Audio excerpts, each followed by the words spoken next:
আসসালামু আলাইকুম। সবাই কেমন আছেন? আজকে আমরা তৈরি করব একটি খুবই জনপ্রিয় এবং সুস্বাদু পিঠা, ভাজা পুলি পিঠা। শীতের দিনে এই পিঠা কিন্তু ঘরোয়া আনন্দে অন্যরকম স্বাদ যোগ করে। আপনারা যারা পিঠা পছন্দ করেন তারা অবশ্যই ভিডিওটি পুরোটা দেখবেন। আর ভিডিওটি ভালো লাগলে লাইক, কমেন্ট, শেয়ার এবং সাবস্ক্রাইব করতে ভুলবেন না। তাহলে চলুন বেশি দেরি না করে শুরু করি আমাদের ভাজা পুলি পিঠার রেসিপি। এখানে পিঠা তৈরির উপকরণ হিসেবে নিয়ে নিয়েছি 3 চামচ ময়দা। আপনারা চাইলে ময়দা অথবা চালের গুঁড়া নিয়ে নিতে পারেন।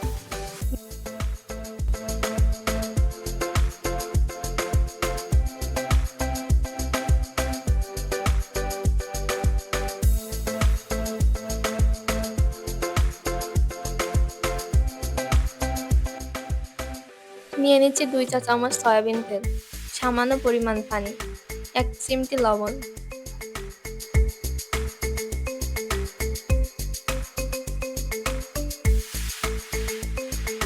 এখানে আপনি ঠান্ডা অথবা হালকা গরম পানি ব্যবহার করতে পারেন।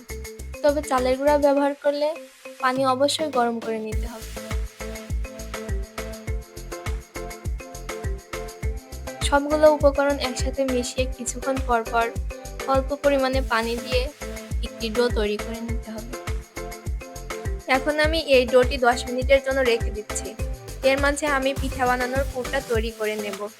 চুলায় একটি পাত্রে কুড়ে রাখা নারিকেলের সাথে চিনি অথবা গুড়, 2টি এলাচ, তেজপাতা, দারুচিনি নিয়ে 7 থেকে 8 মিনিট ভালোভাবে নাড়তে থাকুন। সব উপকরণ ভালোভাবে মিশে গেলে নামিয়ে ফেলুন।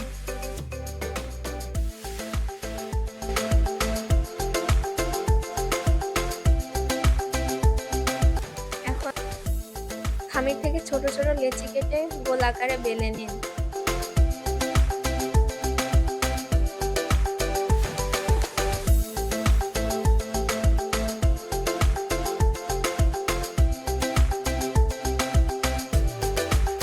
এভাবে পাতলা করে বেলে নেবেন। মাঝখানে নারিকেলের পুর রেখে পিঠার আকার দিন।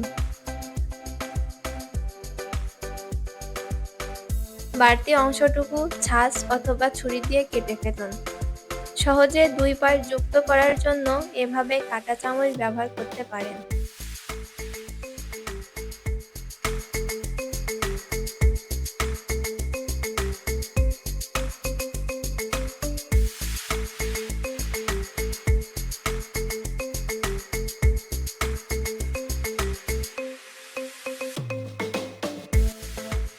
এবার একটি কড়াইতে তেল ঢেলে গরম করুন।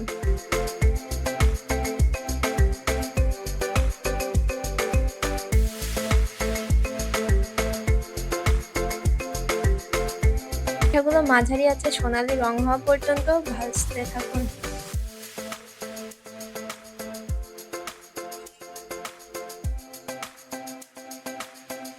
এভাবে মাঝে মাঝে উল্টে দিয়ে ভেজে নিতে হবে।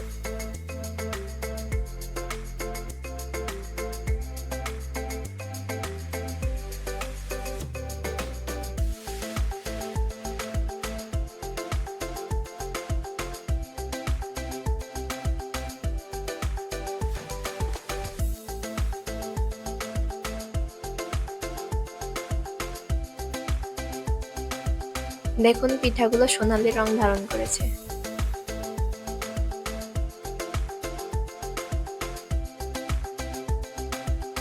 এই পর্যায়ে পিঠাগুলো নামিয়ে পরিবেশন করতে হবে। দেখুন পিঠাগুলো কত সুন্দর মচমচে হয়েছে। আপনারা কিন্তু অল্প সময়ের মধ্যেই বাসায় বসে এই পিঠাগুলো বানিয়ে ফেলতে পারবেন। যদি ভিডিওটি ভালো লেগে থাকে তাহলে কিন্তু সাবস্ক্রাইব করতে ভুলবেন না। এতক্ষণ ধরে ভিডিওটি দেখার জন্য সবাইকে ধন্যবাদ। আশা করি ভালো থাকবেন। আল্লাহ হাফেজ।